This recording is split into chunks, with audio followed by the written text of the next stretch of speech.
So a couple people wanted me to go more in depth on why I thought God of War Ragnarok's combat was a little bit shallow. And this commenter is right. There's a ton of really awesome combos you can do.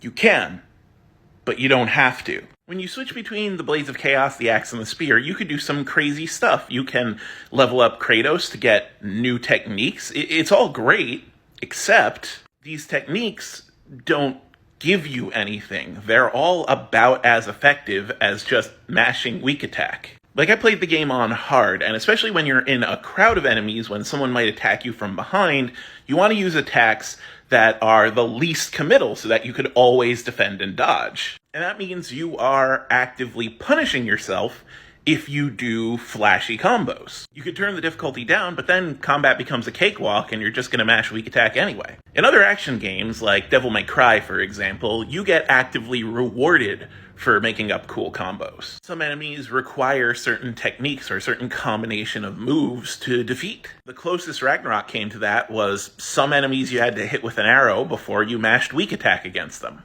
Like, don't get me wrong, you can have fun with this. There's a lot of interesting items there to fool around with. But you also can have fun knocking a hoop down the street with a stick. It's not game design when the game says, oh, you guys just figure out a way to have fun with it. It's game design when a game is crafted to push you toward using all of its intricacies. God of War Ragnarok gives you all these tools, but at the end of the day, none of those tools are necessary. And in fact, on harder difficulties, none of those tools even really help. Inflating your stats and mashing weak attack is the safest and quickest way to get out of nearly every confrontation.